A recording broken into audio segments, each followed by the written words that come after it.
Hello, I'm one of the career consultants with CCV Career Services, and I'm here today to talk to you about resumes. Career consultants, in general, can help students plan for their future. They can help you explore a variety of careers, identify jobs that match your interests and skills, help you understand how a CCV degree prepares someone to get a job in a chosen career. We help people build dynamic and professional resumes, which I'll be doing with you today. We help people develop compelling cover letters and understand and develop professionalism. We practice interviewing with people all of the time.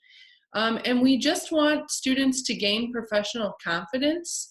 We'll help arrange job shadows and informational interview opportunities. We love to help students find internships, and we'll help you learn to manage a successful job search. So students typically come to career services when they are not sure which major to choose, if they're questioning which career path they'd like to take. When students have issues with their current job, they'll come to learn more about what they can do professionally to handle the situation. Students come when they're interested in pursuing a specific career goal to find out how they can better prepare.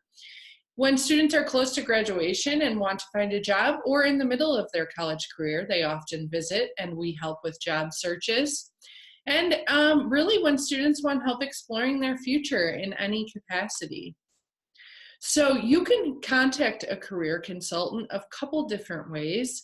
One is through email. You can email careerservices@ccv.edu. Another exciting addition to our online model is a chat service. So you can live chat with career consultants. If you go to the career services page, you'll see the widget Let's Chat pop up in the bottom right corner of the screen.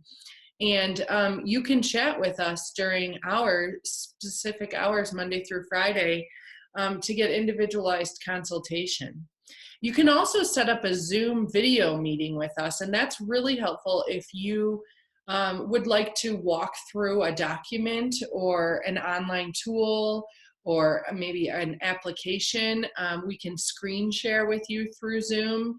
And as long as you have a device with a microphone and camera, we can set up a time to meet via video conference. CCV Career Services also offers online tools to students. Focus 2 is a great tool if you'd like to take some self-assessments and see which jobs match your results, but it also gives you a lot of information about different careers, what their expectations are, educational requirements. It will give you information on salaries in case you have to negotiate a salary, and links to professional organizations in a field. College Central is an amazing tool that I'll show you in a few minutes, but you can build resumes on there, search for jobs and internship postings. There are over 1,000 jobs available through College Central right now, so check that out. And then Career Spots is a wonderful resource full of videos on job searching, resumes, interviewing, learning about different career fields. These services are all available to CCV students, and it's already included in your tuition, so it's encouraged that you take advantage of these services. So today we'd like to talk about resumes. Why build a resume? There's a couple different reasons. One would be to apply for an internship or a job, or even a volunteer position. Some do require resume applications. Also, when you're applying to transfer to another college, many colleges require a resume. Also, though, resume trends change over time. So if you have previously created a resume, it may not be current with what employers are looking for in today's job searches. Overall, though, building a resume is a good reflective practice that helps you think about your qualifications and helps you think about next steps in obtaining your dream career.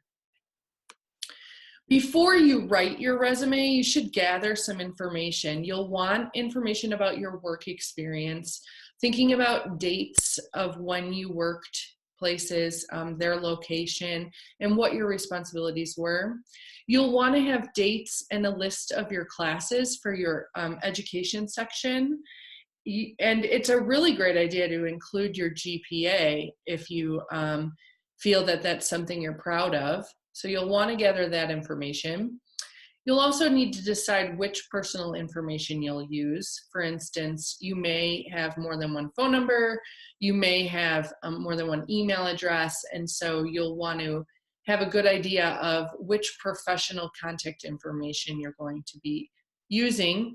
And finally, if you have a specific internship or job posting that you're applying to, it's really important that you have that information in front of you while creating your resume so that you can tailor it to the application of that specific position. If you're creating a resume to apply to a position within a field, but you're not sure which one, it's a fantastic idea to gather a few job postings within that field to gain an understanding of what employers are looking for specifically, and to use the wording in those job postings in your own resume and cover letter. Once you're ready, you'll want to think about your own transferable skills. Your transferable skills are skills that you feel are strengths of yours that can transfer from one job to another. And you can weave these skills into your strengths in your resume. You can also weave them into your cover letter. Employers generally are looking for 5 categories of skills.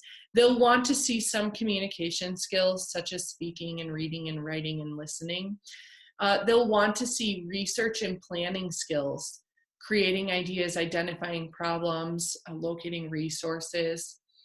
Employers want to see that you have human relations skills, such as developing rapport, relationships with people, motivating others, listening well. And organization, management, and leadership skills are very important to employers. They'd like to see people who take initiative, who have new ideas, who can pay attention to details and coordinate tasks. And finally, I think this is the most important one, work survival skills.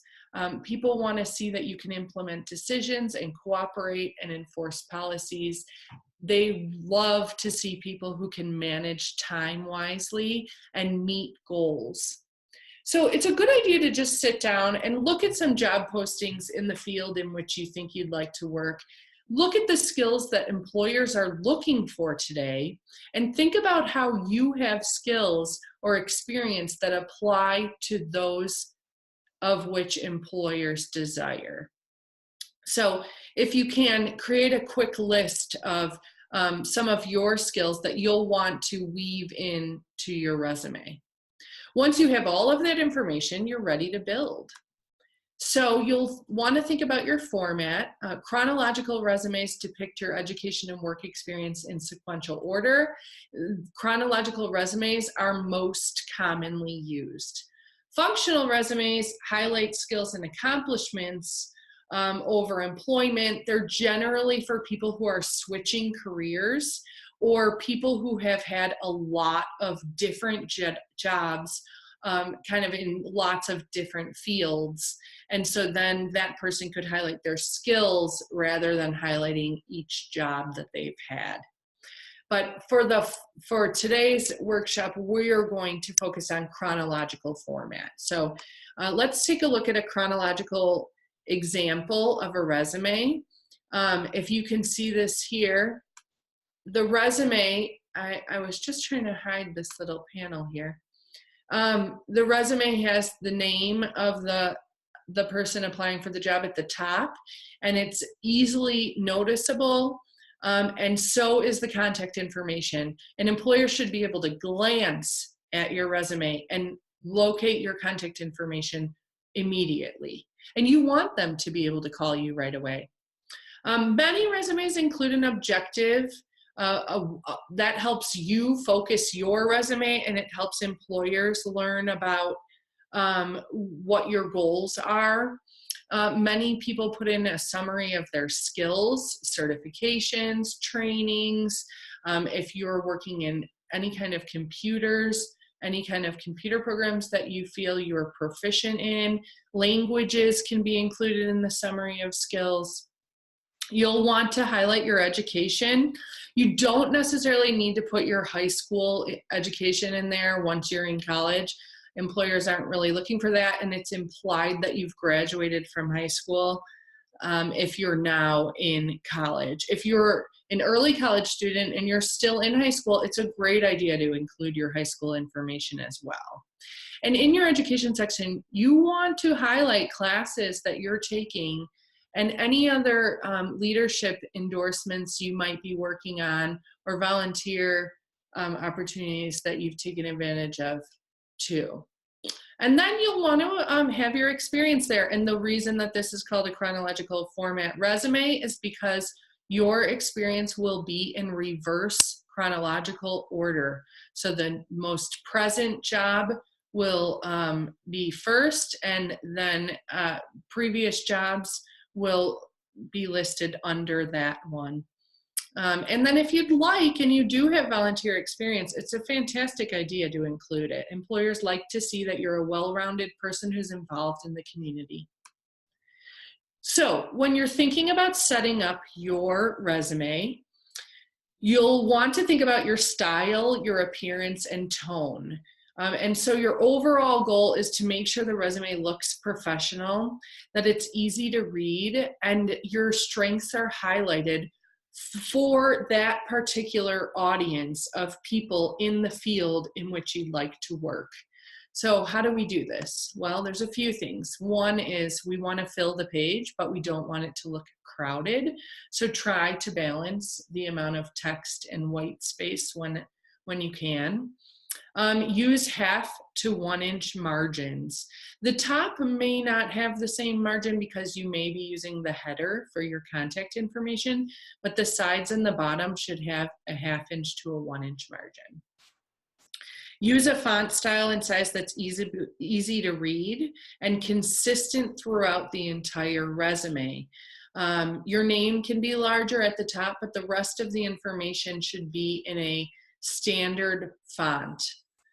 Most relevant info should be at the top half of the page. Research shows that employers only spend about 60 seconds looking at each resume, and so you want to catch their attention right away. So if your education is most relevant to a position in which you're applying, include your education at the top. If your work experience is more relevant than your education, include your work experience toward the top and put your education toward the bottom. Make sure that you include section headings and content that's relevant. So you don't necessarily need to put on previous jobs that had nothing to do with anything you're applying to. And you don't necessarily need to include a list of classes you've taken that are not relevant to the job in which you're applying. Avoid slang, contractions. Remember to edit and revise. This is a professional document. It's your first impression to the employer, and employers want people to be attentive to detail, and people should be able to show that they can express themselves through writing. And a great way to do that is to contact a career consultant for assistance in editing and revising before you send a resume somewhere. So, in that regard, grammar, spelling, and punctuation are some of the most important elements of your resume. I'll say that again because it's so important. Grammar, spelling, and punctuation are important elements of your resume. You want it to be polished. You want error-free spelling, error-free punctuation, error-free spacing. You want to use appropriate grammar. When you're speaking about positions that you are currently in, you use current verbs. When you're speaking about the past, you use a past verb tense. Be very, very careful that you are presenting yourself through your writing in a most professional manner. At the very, very top of your resume, you'll want to have your contact information and ensure a reviewer can reach you easily. Your name should stand out at the top of the page. It can be a little larger and maybe in darker font, but I like it to be centered mostly because the other text doesn't get in the way of your name standing out to an employer. You can include your address, your phone number, and remember to include a professional email address. Beachbody@gmail may not be sufficient for a job in a bank. So think about including your name in the email address, and if not your name, a professional way of presenting yourself. Make sure that your contact info is easy to read because you want that employer to call you. Most people include an objective or a summary statement, one or the other. It is optional, and if you have a lot of work experience and not a lot of room to keep your resume one page, you can think about taking this out and including it in your cover letter. But if you're looking for ideas of how to make your resume a full page because you don't have a ton of work experience yet, this is a great way to fill some space and share more information with an employer. You only want your objective or summary statement to be between 1 and 3 lines long. Do not start with the pronoun I, but instead with a description of who you are. So instead of saying, I hope to obtain a job in this field, say something like tech-savvy entrepreneur looking for a position, or detail-oriented early childhood ed student hoping to obtain a position. Use that opportunity to describe yourself in a positive manner.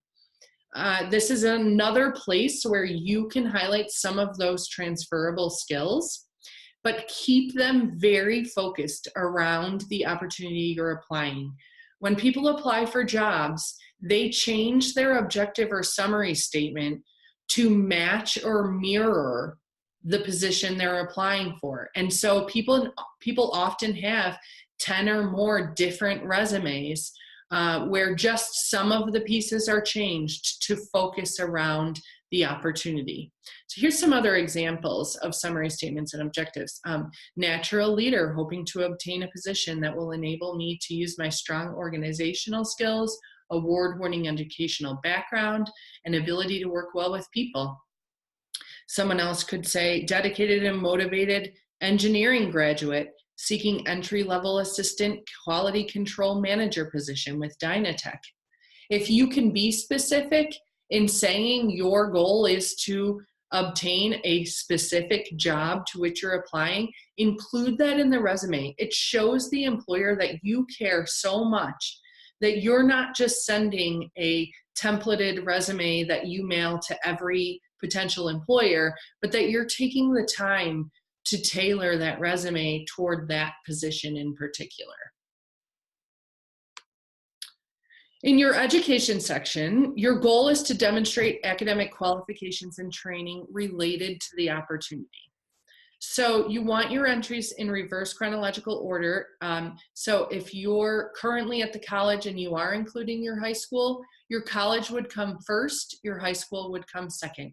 If you've attended other colleges, the most recent college comes first, previous colleges come in reverse chronological order. Make sure that you spell out your degree and remember that the degree is called Associate of Arts or Associate of Science with no S at the end of associate. You can look up your specific degree on the CCV webpage. You would really benefit from including your major right there at the toward the top of your education section and your anticipated graduation date. If you're not sure, it's okay to give an estimate of when you think you'll be graduating. And then make sure that you're listing coursework that's relevant. So any classes you've taken that might show that you have specific training for that position are important to include.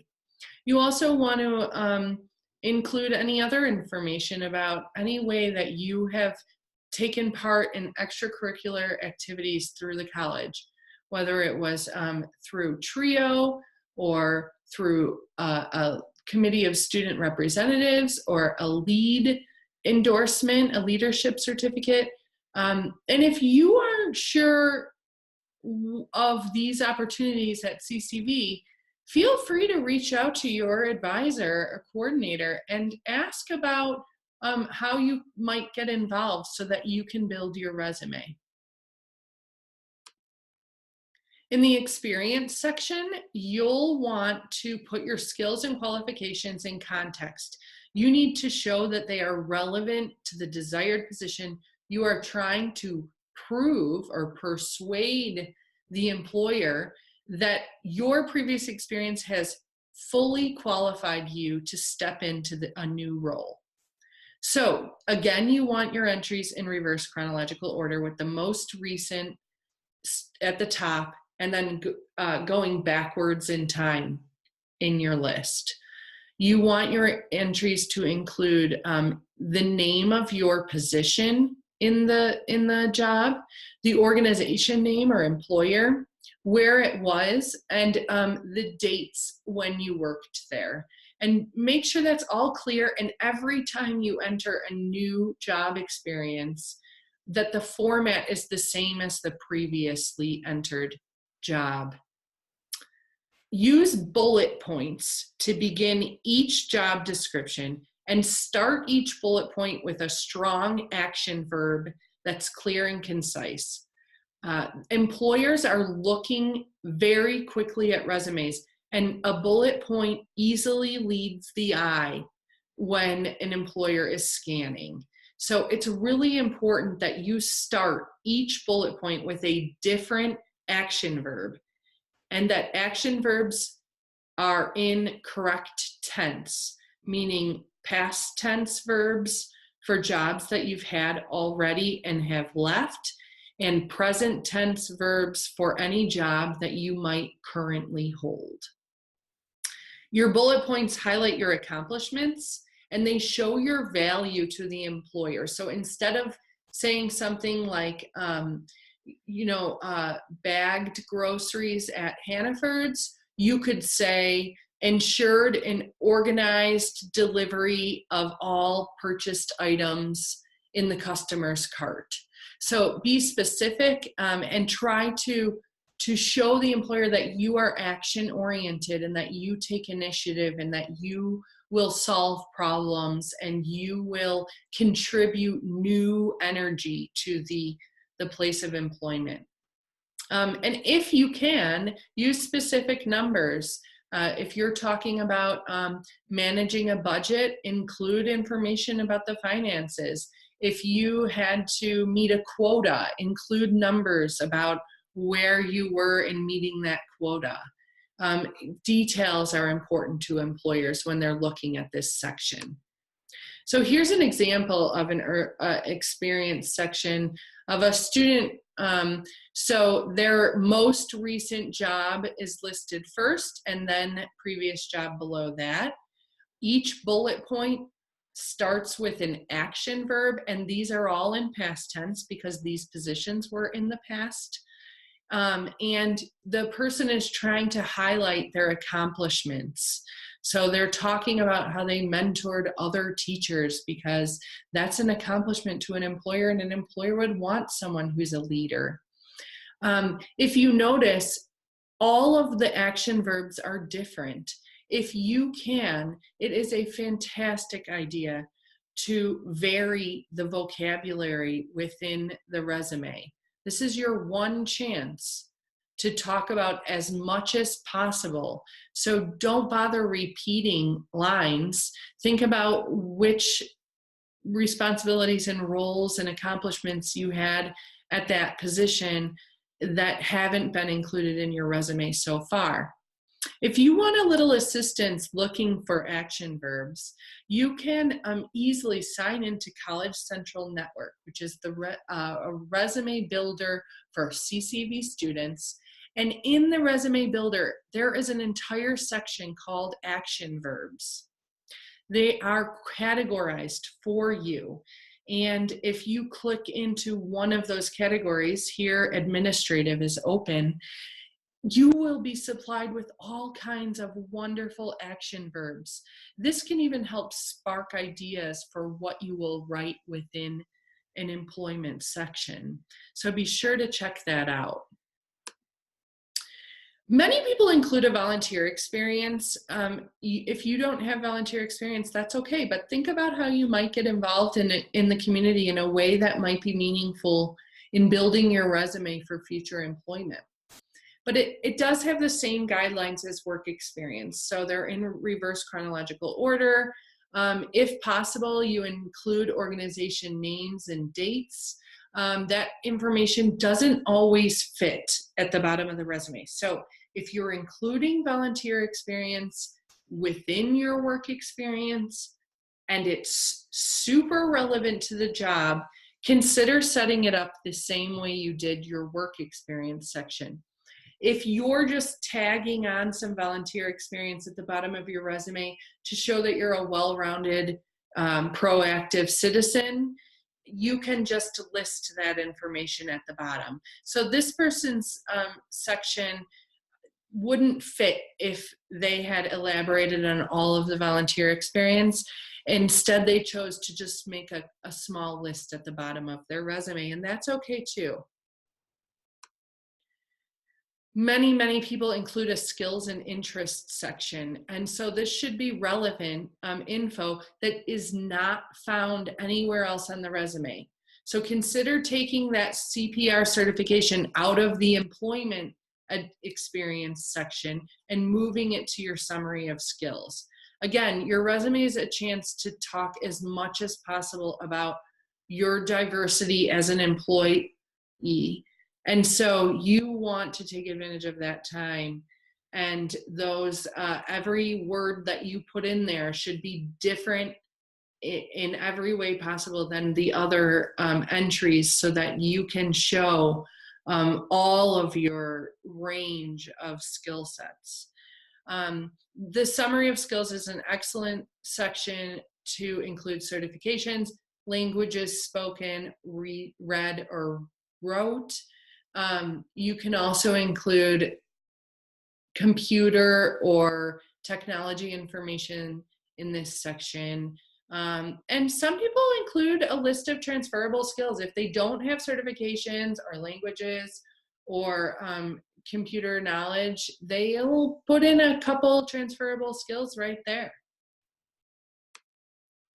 So overall, when you're creating your resume, you want to make sure that you save it with your name and the job you're applying to in the title. If you're not applying to a specific job, but just creating a resume, save your resume with your name in the title. When employers receive resumes from people and they're called document 1 or resume 1 or resume 2, very generic titles, and they receive a whole bunch of those, it's hard for them to then locate yours in particular. So make it easy on the employer so that when they download your resume to their desktop, your name is in their face at all times. Professional resume trends currently suggest not including a references section on your resume. It's implied that you will be asked for your references later, so there's no need to put a reference section. There's no need to say references available upon request anymore. That used to be something that people did with their resumes and is no longer expected or suggested. Remember that you do not have to include every single talent and attribute in your resume. Some of that can go into your cover letter as well. So if you're finding that you created a transferable skill list before creating your resume and you didn't use all of those transferable skills in the resume text, remember to use those in your cover letter. remember to build a resume that's genuine and truthful, honest. You would never want to present yourself as someone who could handle tasks that then once you were employed, you could not handle. It will come out later that your resume was not genuine if you choose to include dishonest information. So use all honest, genuine information in your resume. And remember that the whole entire document should be action oriented.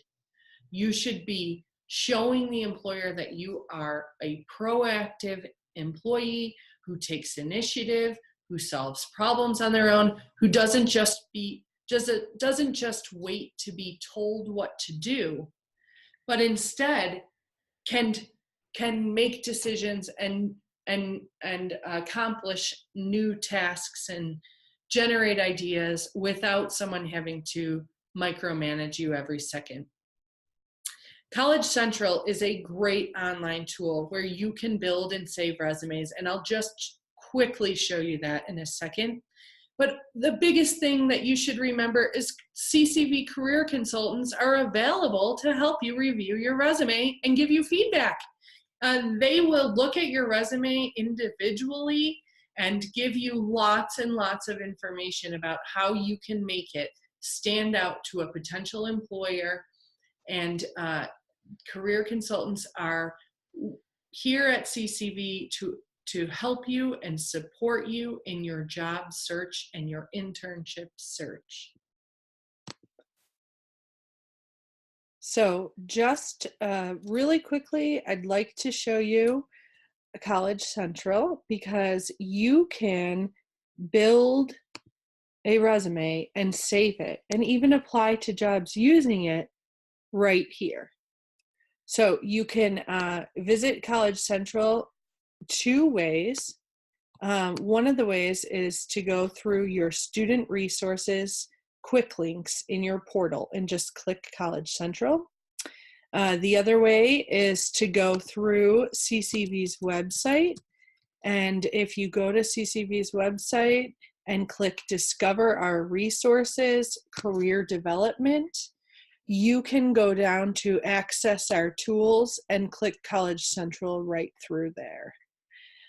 Once you're on the College Central page, click Students, and if this is your first time visiting, activate your account with a personal email address that you may have used when you registered for CCV and your portal ID, and if not, you can just sign in. I already have a sign in, so I'll just really quickly in here show you how you can build a resume and where you can look for jobs.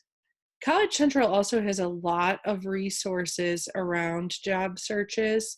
So you can find career documents in here, media like podcasts and videos. It's a fantastic resource.